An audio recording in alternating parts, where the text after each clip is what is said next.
Olá, bom dia, comunidade Batista Redenção, irmãos, irmãs em Cristo, amigos que têm nos acompanhado semanalmente nos nossos encontros de estudos bíblicos, onde atualmente estamos meditando de uma maneira introdutória sobre escatologia bíblica.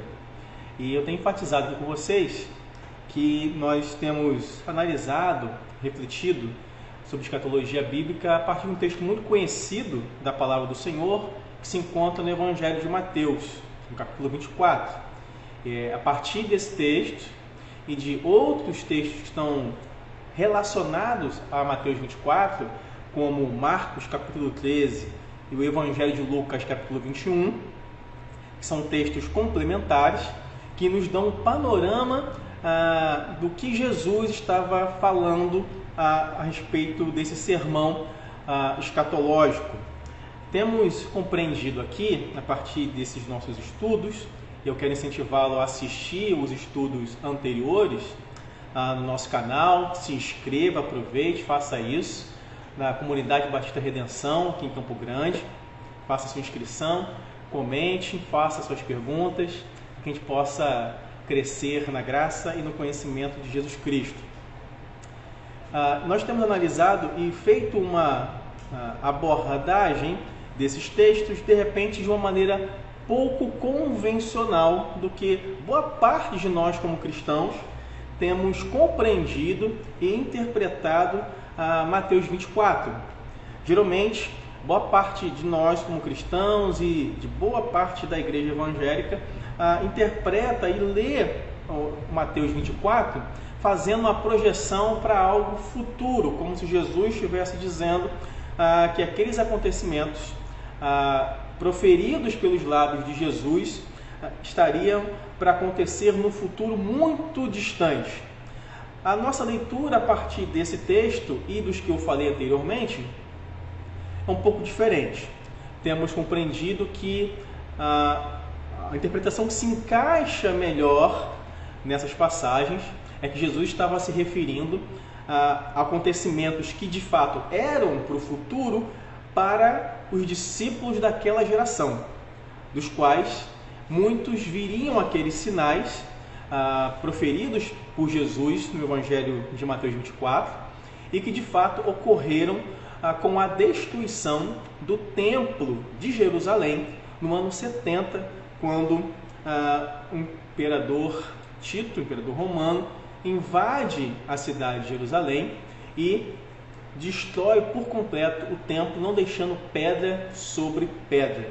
Jesus disse essas palavras nos evangelhos assim narrados aproximadamente 40 anos, 30 anos antes desses acontecimentos, desses ocorridos.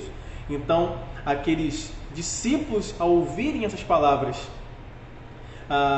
muitos deles ainda estavam vivos quando ocorre a destruição do templo, outros já estavam mortos, mas o que é importante para nós nessa interpretação desses textos é que a nossa abordagem ela cabe melhor nas palavras de Jesus e pelos outros textos que estão relacionados a uma leitura desses acontecimentos que ocorreram no ano 70 depois da era cristã. Hoje nós vamos dar continuidade àquilo que paramos na semana passada, fazendo uma ponte do texto de Mateus 24, lendo também o Evangelho de Lucas, no capítulo 21. Então, quero que você deixe a sua Bíblia em Lucas, capítulo 21. Lucas, capítulo 21.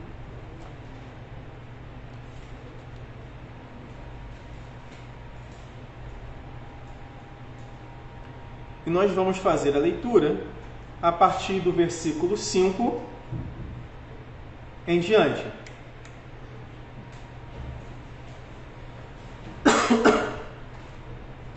Lucas, capítulo 21, do versículo 5 em diante, que diz assim: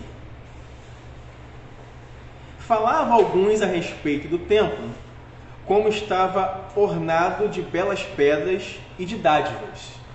Então disse Jesus: vede estas coisas. Dias virão em que não ficará pedra sobre pedra que não seja derribada. Verso 7. Perguntaram-lhe: Mestre, quando sucederá isto? E que sinal haverá de quando estas coisas estiverem para se cumprir?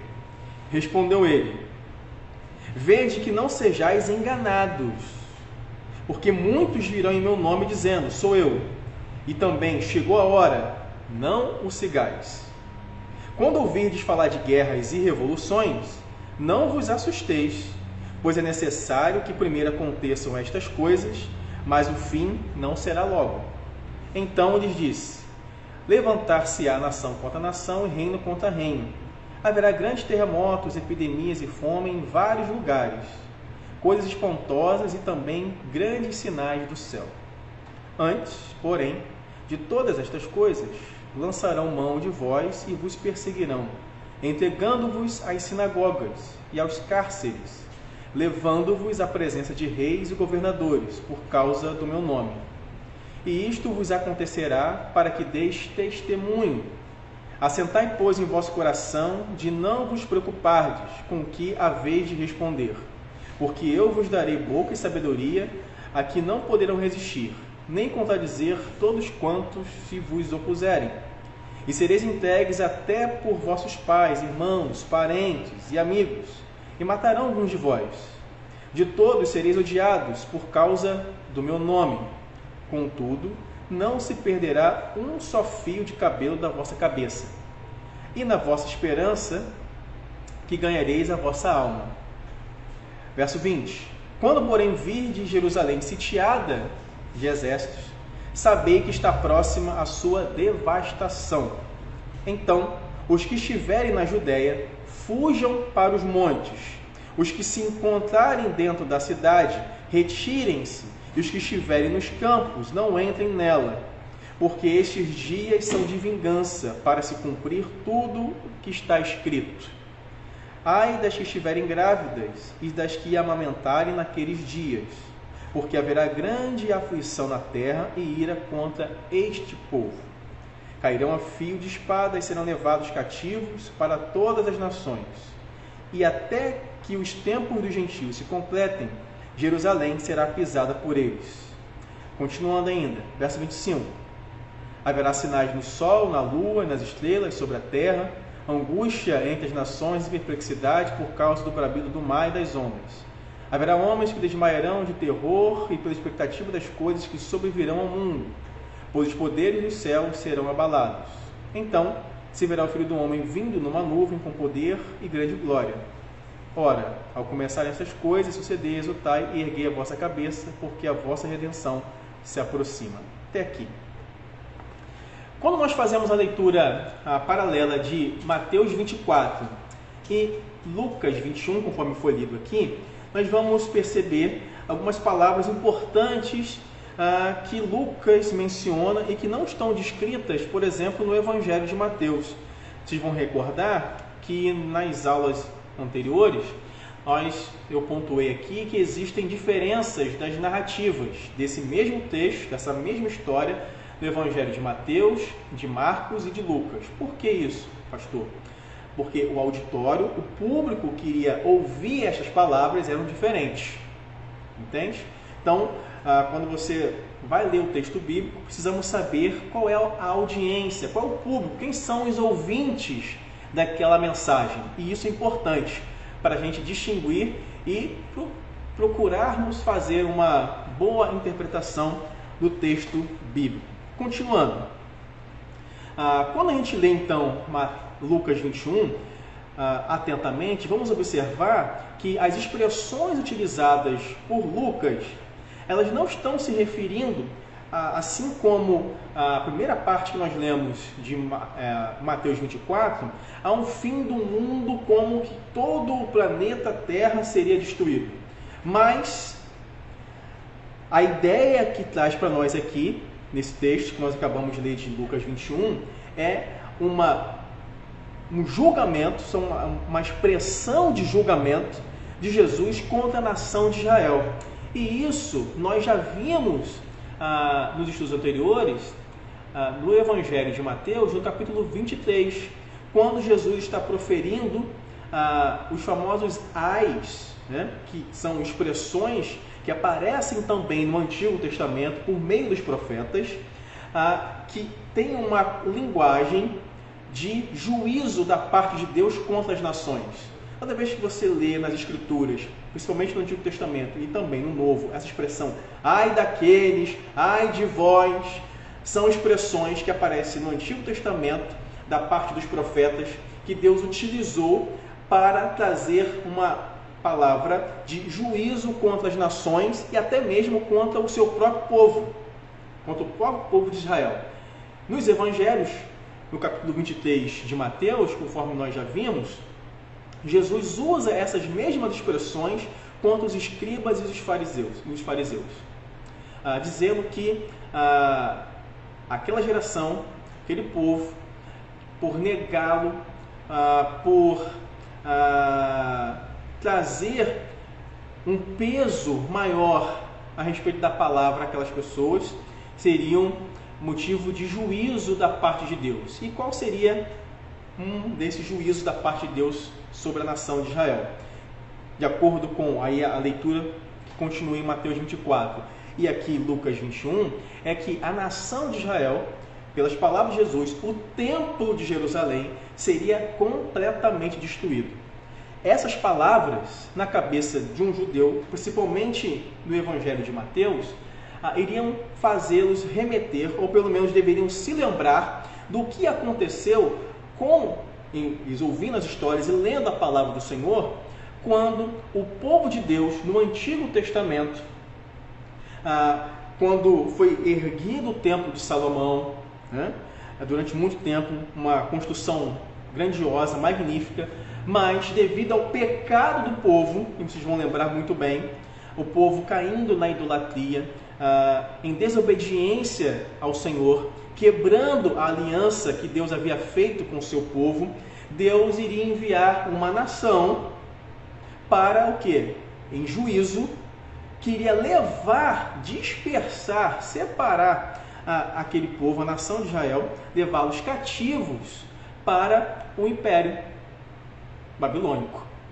Quando o templo de Salomão, aqui eu estou voltando aproximadamente 500 anos antes disso aqui, de Jesus, dessa história aqui dos Evangelhos, tá bom? E o templo de Salomão foi completamente derrubado, destruído, onde aquele templo bonito que representava todo o aspecto religioso da nação de Israel foi destruído. Eles não acreditavam naquilo, que alguma nação pagã, um povo que desconhecia o Senhor, pudesse invadir Jerusalém e destruir completamente o templo. As palavras de Jesus aos discípulos é muito semelhante no que diz respeito a esse caráter de profecia da parte do Senhor, uma linguagem muito semelhante àquelas que os profetas levantados por Deus no Antigo Testamento utilizaram para falar a respeito da invasão do Império Babilônico por Nabucodonosor, que iria invadir a nação, iria levá-los cativos, iria destruir completamente o povo e, consequentemente, o templo, que ficou completamente destruído.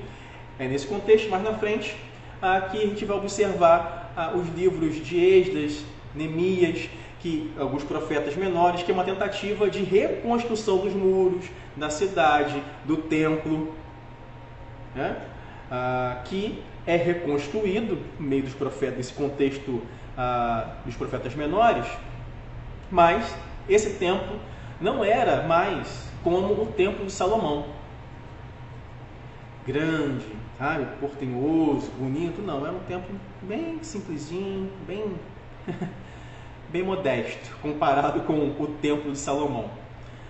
Esse templo aqui construído, ele vai ser repaginado muitos séculos na frente pelo rei Herodes. Ele vai ser ampliado, né? Vai ser deixado mais bonito, né? Muito mais. E é esse tempo que Jesus profere as suas palavras de destruição. E isso ocorre e aconteceu no tempo e na história. E para essa geração que Jesus, voltando aqui em Lucas 21, está se dirigindo, que é o mesmo texto correlato de Mateus 24. Eles perguntaram quando iriam suceder essas coisas. E percebam, no Evangelho de Lucas, diferentemente de Mateus 24, em Mateus 24 tem um acréscimo, uma palavrinha a mais, né? Que seria quando que seria o fim do mundo, né? Que não aparece em Lucas. Por quê? Aquilo que eu disse antes, o público de Mateus é uma comunidade composta em sua grande maioria de judeus que ansiavam em seus corações, esperavam a vinda do Messias. O público do Evangelho de Lucas não era um público mais misto, mais misturado. Tinham judeus já com uma mentalidade helenizada, ou seja, com uma mentalidade mais grega, em seus costumes, na sua prática de vida. Então, as expressões utilizadas no Evangelho de Lucas, já que é um outro público, é diferente. E isso é importante para a gente. Por quê? Nos dá a entender, de fato, que aquilo que Jesus está se referindo aqui em Lucas, quando eles perguntam no verso 7, no capítulo 21, quando iria suceder estas coisas, que coisas? A destruição do templo, que no verso 6 ele disse que não iria ficar pedra sobre pedra. Ele respondeu no verso 8, vede que não sejais o quê? Enganados, porque muitos virão em meu nome dizendo, sou eu, e também chegou a hora, não os sigais, não os sigais. Isso é importante, porque essas palavras de Jesus a respeito dos falsos messias que iriam surgir, aconteceu nesse contexto posterior a essa fala de Jesus, nesse período de 40 anos, até a destruição do templo. Quando a gente lê Atos dos Apóstolos, a gente viu isso nos estudos anteriores, a gente identifica claramente o surgimento de falsos profetas no meio da igreja, falsos cristos, dizendo-se, se apresentando como Messias, sem de fato o ser. Ou seja, o cumprimento da palavra do Senhor, aqui, ela de fato ocorreu, ainda no primeiro século da era cristã. Jesus não estava dizendo aqui que isso iria acontecer no futuro muito distante, mas para aquela geração da qual ele estava proferindo essas palavras. E ele continua dizendo no verso 9, quando ouvides falar de guerras e revoluções, não vos assusteis, pois é necessário que primeiro aconteçam essas coisas, mas o fim não será logo. Olha só isso aqui. O sermão então profético que foi pronunciado por essa curiosidade de Jesus, eles ficaram perplexos pelas palavras do Senhor, dizendo que aquele templo bonito, gigantesco, iria ser destruído. Eles se espantaram com essas palavras de Jesus. Olha que coisa importante aqui. Quando a gente lê Lucas 21, do verso 20 ao 24, isso aqui é muito importante para a gente compreender a profecia de Jesus e o que estava para acontecer no futuro daquela geração, e não um futuro muito distante, mas a geração dos primeiros ouvintes da audiência ou do auditório ou do público de Jesus. Ele disse no verso 20 de Lucas 21, quando porém vir de Jerusalém sitiada de exércitos, sabei que está próxima a sua devastação. Essa palavra não teria muito sentido para nós se Jesus estivesse com o intuito de dizer isso aqui para uma geração que viria 2.000 anos, 1.000 anos, 2.500 anos depois dessa fala. Porque é muito claro aqui no verso 20 que a palavra de Jesus para os seus discípulos, ele disse, porém, virdes o quê? Jerusalém sitiada. Ele não disse o mundo todo sitiado, mas Jerusalém. É muito específico aqui. Saber que está próxima a sua devastação. Devastação de quê? Da cidade de Jerusalém. Então, aí ele continua, no verso 21, os que estiverem na Judéia. Ele continua, fujam para os montes.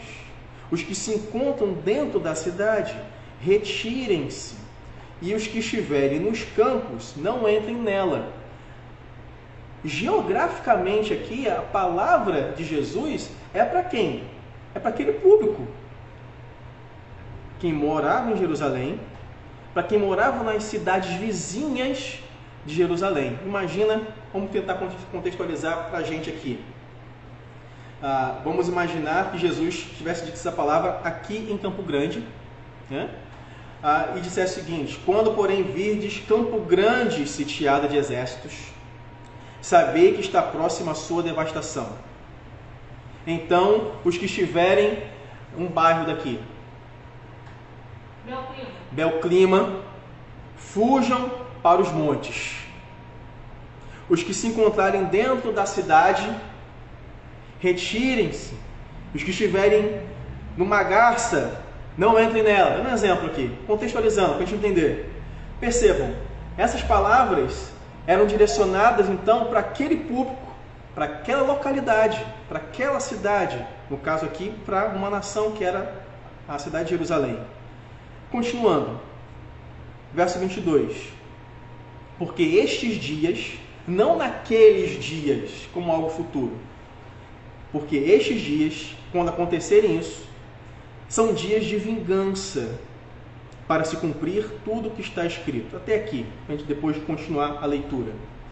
A sequência que está aparecendo aqui em Lucas, de 21, no verso 20 ao 24, é muito claro para a gente. As palavras de Jesus estão sendo direcionadas àquele público, à cidade de Jerusalém, que iria ser sitiada posteriormente, e de fato aconteceu. O Império Romano vai cercar a cidade, alguns anos mais à frente, das palavras proferidas por Jesus aqui. Há um período de muitas guerras entre judeus e romanos, no ano de 66 depois de Cristo, até o ano 70, que é quando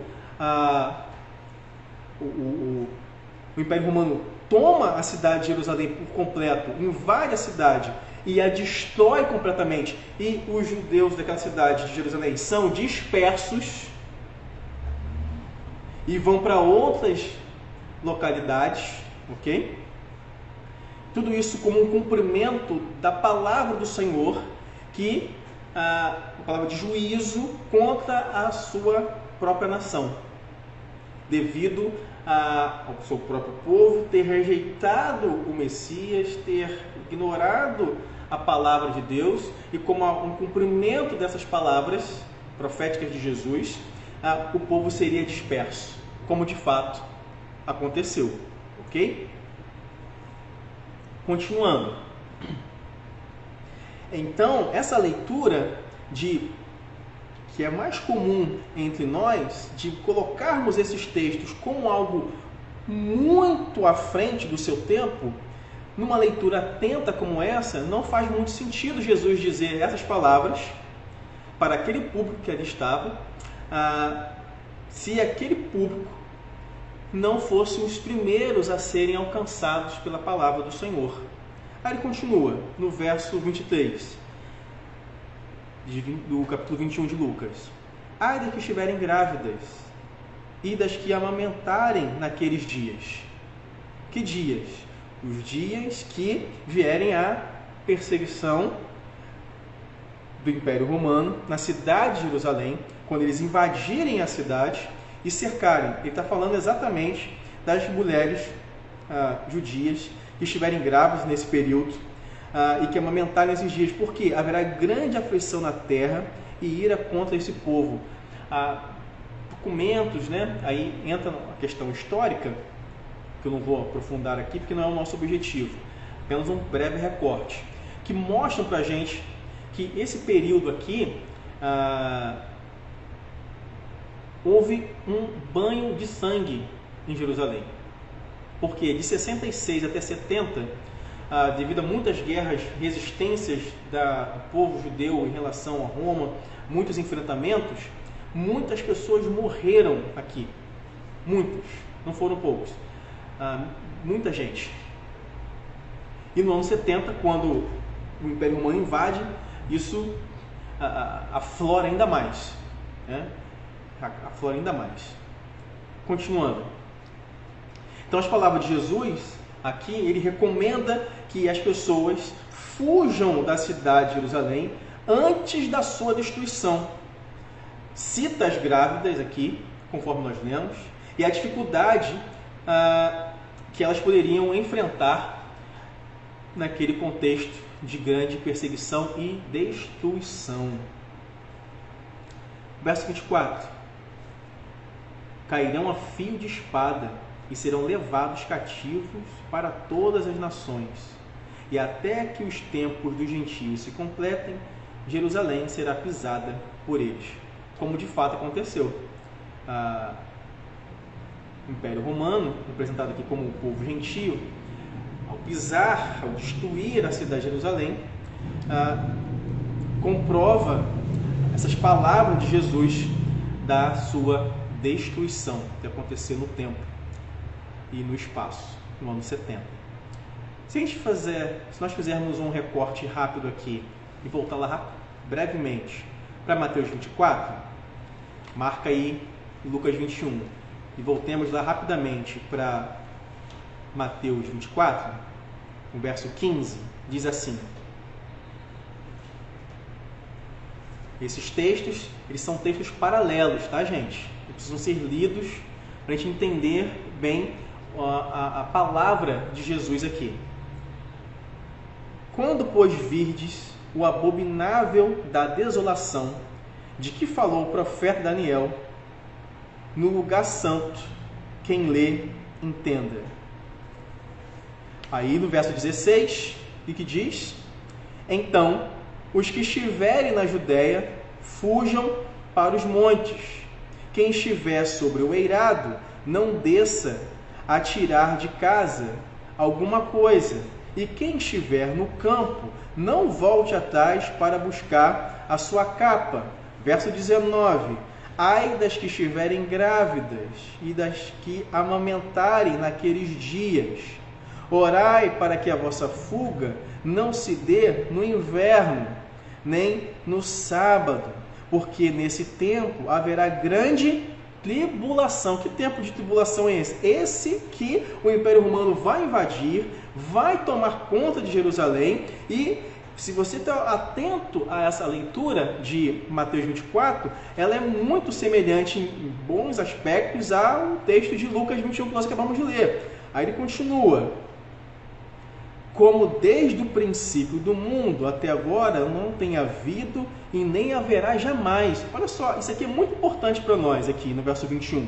Porque nesse tempo, esse tempo aqui, que Jesus está dizendo que vai acontecer com a invasão do Império Romano, a cidade de Jerusalém, ele diz o seguinte, palavra de Jesus: haverá grande tribulação, como desde o princípio do mundo até agora não tem havido, e essa palavra aqui é importante, e nem haverá jamais. Importante isso aqui.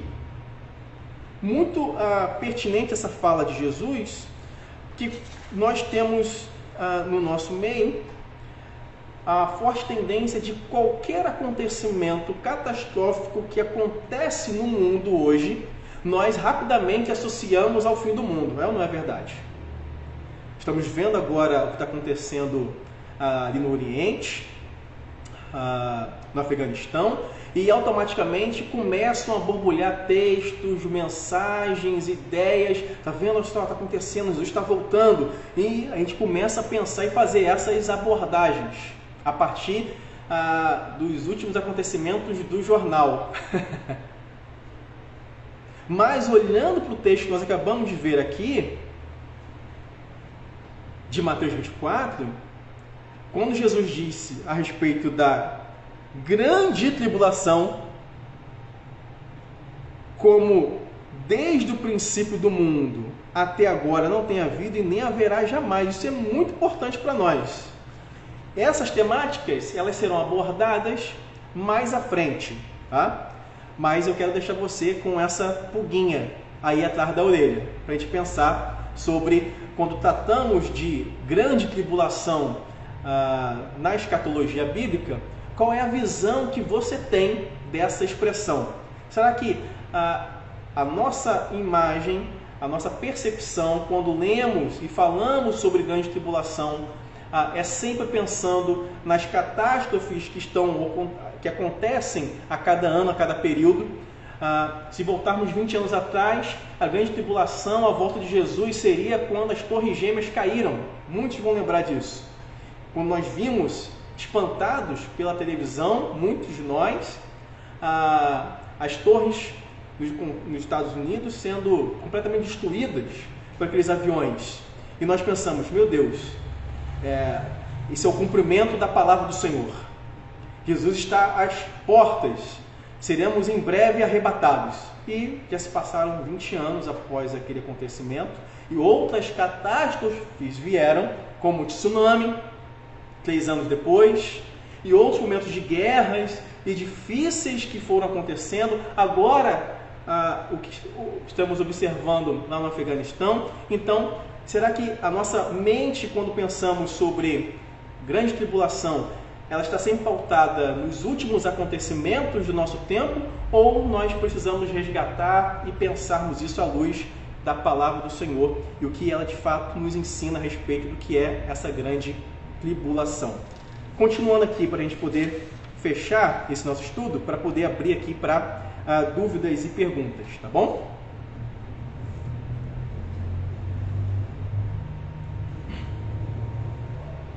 Muitos então pensam nesse texto que eu li aqui de Mateus 24, verso 15, quando fala do abominável da desolação, que isso seria o futuro, seria o anticristo que haveria de vir.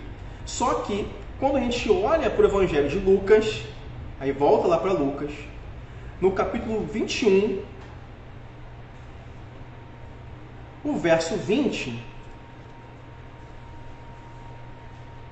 que é um texto correlato ao texto de Mateus 24, que nós lemos, explica melhor o que é isso. O que é esse abominável da desolação? Jesus disse ainda: quando vocês virem a cidade de Jerusalém cercada por exércitos, fiquem sabendo que logo ela será destruída ou desolada, dependendo da versão. Para o evangelista Lucas, o abominável da desolação é o quê? É a cidade de Jerusalém cercada. Por quem? Pelos exércitos. Que exércitos eram esses? Os exércitos do Império Romano, que iriam cercar, como de fato isso aconteceu na história, tá? Esse cerco do Império e a total destruição de Jerusalém. Ele vai aqui, então, a linguagem de Lucas, ela é mais direta ao ponto. Por quê? O público-alvo de Lucas, como eu falei, eram pessoas de comunidades que tinham a cultura grega, tinha uma outra mentalidade, um outro público, diferente do público de Mateus, que é um público mais, assim, um judeu mais ortodoxo, por assim dizer. Entende? O público aqui de Lucas, que a audiência que ele estava se referindo era diferente. Se ele usasse a mesma expressão para esse público, eles não iam entender. Imagina, um exemplo prático para a gente tentar compreender isso aqui.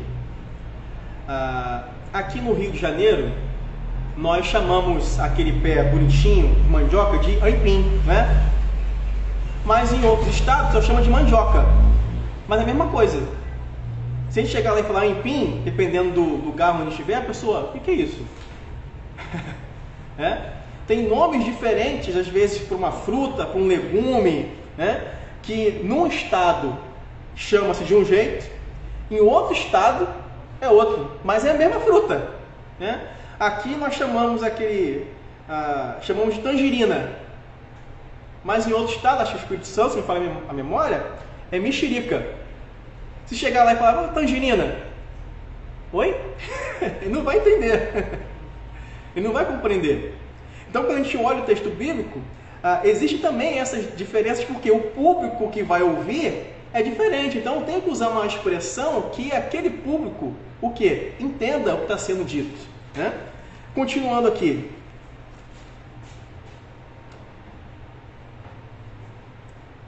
No livro do profeta Daniel, a abominação da desolação, que é uma expressão que aparece lá, é de lá que Jesus tira, tanto que em Mateus 24, no verso 15, Jesus falou, né?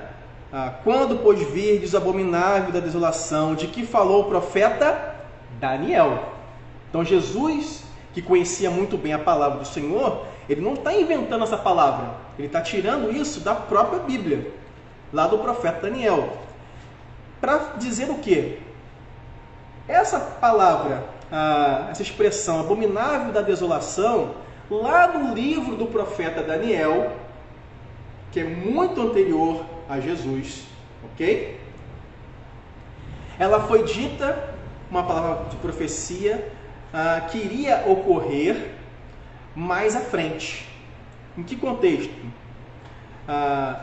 Um rei chamado Antíoco, nome bonito, né? Antíoco, né? Nome bonito para botar nas crianças, né? Antíoco. Epifânio, olha meu Deus, os nomes antigos, né? Como é que são esquisitos. A profecia de Daniel, quando ele fala sobre o abominável, ou a abominação da desolação, era se referindo a esse rei, ok? Antíoco Epifânio, que aconteceu no ano de 167 antes de Jesus, ou seja, 167 anos antes de Jesus vir a nascer, tá bom? Dentro do nosso calendário, conforme nós entendemos. Esse rei, ele conquista Jerusalém, olha só, e o que ele fez lá ao conquistar Jerusalém? Ele proíbe o culto que era realizado pelos judeus lá, os sacrifícios que eram realizados no templo. Ele institui um altar, né, para sacrifícios pagãos dentro do templo de Jerusalém. Aquilo era o quê? Na mentalidade judeu, um sacrilégio. Imagina, o templo onde eram oferecidos sacrifícios ao Senhor, o Deus de Israel, ali do lado, quando Antíoco Epifânio invade Jerusalém e a conquista, domina essa cidade, ele coloca ali um altar para deuses pagãos. Então isso, para o judeu, era algo terrível. Então quando Jesus disse, quando pois virdes o abominável da desolação, do qual disse o profeta Daniel, no lugar santo, quem lê entenda, ele não está dizendo aqui que a palavra dita por Daniel, pelo profeta Daniel, estava se referindo ao Império Romano. Não, essa é uma visão equivocada. Jesus está usando o exemplo daquilo que aconteceu e que estava muito vívido também na mentalidade dos judeus, aquilo que o profeta Daniel havia profetizado antes do seu acontecimento, da cidade de Jerusalém ser invadida aqui por esse rei chamado Antíoco Epifânio, assim como aconteceu no passado, Jesus diz vai acontecer no futuro desta geração. muitos de vocês que estarão vivos, vão ver esses acontecimentos que eu estou dizendo aqui. Assim como aconteceu no passado, que Jerusalém foi sitiada, cercada e foi devastada também, aqui vai acontecer algo muito pior. A tribulação será muito mais intensa. Por quê? Não vai ficar agora pedra sobre pedra. Porque quando aconteceu esse evento aqui com Antíoco Epifânio, aproximadamente 150, 170 anos antes, o templo permaneceu de pé, conseguiram se reconstruir, continuaram com isso depois com a sua religião, mas quando Jesus proferiu essas palavras aqui para os seus discípulos, ao sair desse templo, ok? Ele disse que aquele templo, seria destruído por completo. E de fato, essa profecia de Jesus se cumpriu no ano 70. Não foi mais reerguido nada. Até hoje, gente, não tem nada lá. Só pedra sobre pedra. Cascalho. Ou seja, a desolação, a tribulação que Jesus disse que aquela geração iria passar seria muito mais intensa, muito mais violenta, muito mais perigosa do que tudo que eles já tinham visto até então. Tudo que o povo judeu havia experimentado e vivenciado seria muito pior nesse contexto, quando a cidade de Jerusalém seria sitiada pelo Império Romano e seria destruída. Ok? Fechando aqui agora.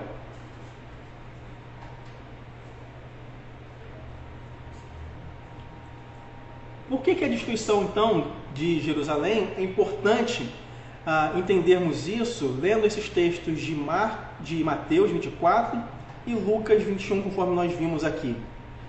Se você ainda está lá em Mateus 24, quando nós lemos aqui o verso 16 ao 18, não faz sentido pensarmos que essas palavras de Jesus sobre a grande tribulação estaria se referindo a um público que viria a experimentá-la 2000 anos depois, ou numa data incerta, da qual nós estamos aguardando sem saber quando de fato vai acontecer. Por quê? As palavras de Jesus são muito nítidas. Ele está dizendo, orientando aquelas pessoas que iriam viver essa grande tribulação, que elas fizessem o quê? Fugissem. Ele diz isso no verso 16 ao 18 de Mateus 24. Então os que estiverem na Judéia, na cidade de Jerusalém, pequena, fujam para os montes. Quem estiver sobre o eirado, sobre o telhado das suas casas, não desça a tirar de casa alguma coisa. Sabe aquela ideia que uma vez acontece quando, um exemplo, a gente pensar aqui, a casa, por exemplo, começou a pegar fogo, aí você entra na casa para poder, vou tentar salvar alguma coisa. Geralmente quando você faz isso, o que acontece? Você morre. Deixa tudo, rapaz, vai embora. Não, tem que pegar a televisão, tem que pegar o colchão, tem que pegar não sei o quê. Aí nessa que a gente vai lá para voltar, a pegar alguma coisa, fica com a casa lá pegando fogo e morre. Jesus está dizendo, sai correndo, não volta para casa, não pegue nada, sai com a roupa do corpo. O que você tiver, vai embora.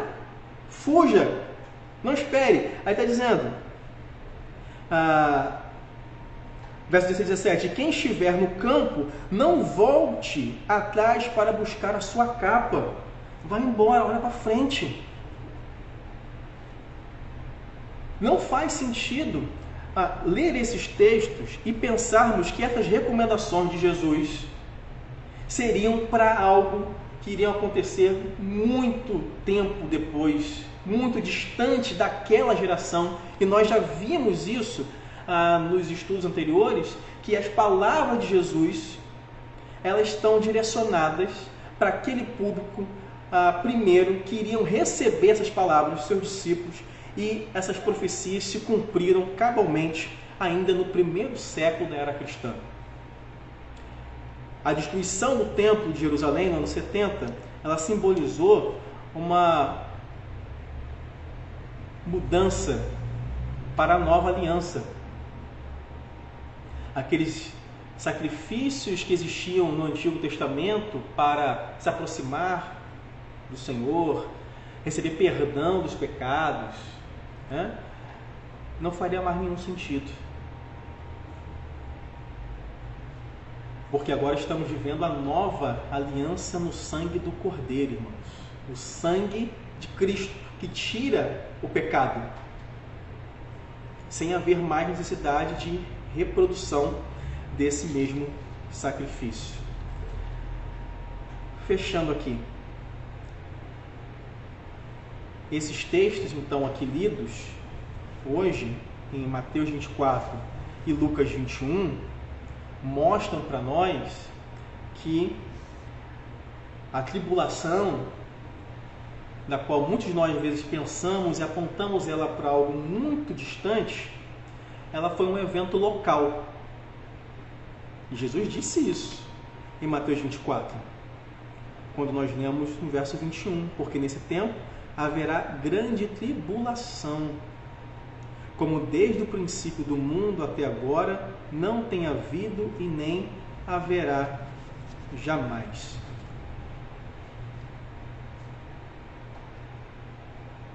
Quando a gente olha esses textos e as orientações de Jesus, tanto em Lucas, em Marcos, que a gente vai ver na próxima semana, e em Mateus, eles fazem todo o sentido de orientação da parte do Senhor para aquele povo, para aquela geração que iria enfrentar tempos dificílimos a respeito da sua fé.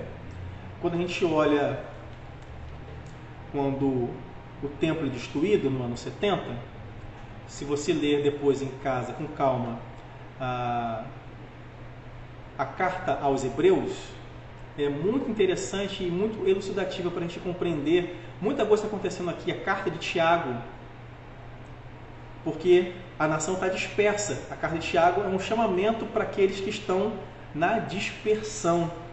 Se quiser acompanhar, abre em Tiago, só que coisa interessante. E aqui eu fecho, carta de Tiago.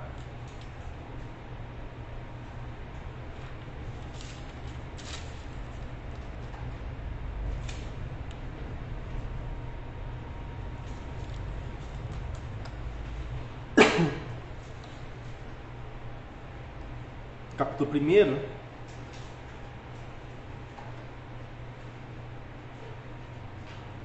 quando tempo depois a carta é escrita posteriormente, e quando o templo é destruído, olha só a orientação que é dada aqui. Tiago, servo de Deus e do Senhor Jesus Cristo, às 12 tribos que se encontram na dispersão, saudações. Ou seja, quando o templo é destruído, a nação fica de fato dispersa. O povo é espalhado. Um outro texto que vai, e outros poderiam ser lidos aqui, que nos ajudam a entender aqui isso, a primeira epístola de Pedro. Olha só o que diz. Primeira de Pedro.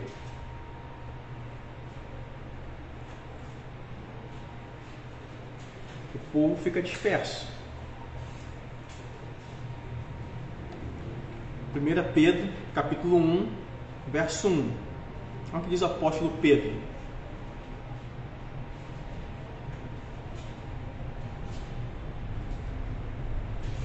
Que provavelmente experimentou o início dessa grande tribulação aqui, pelo período do qual ele escreveu e viveu para escrever suas cartas.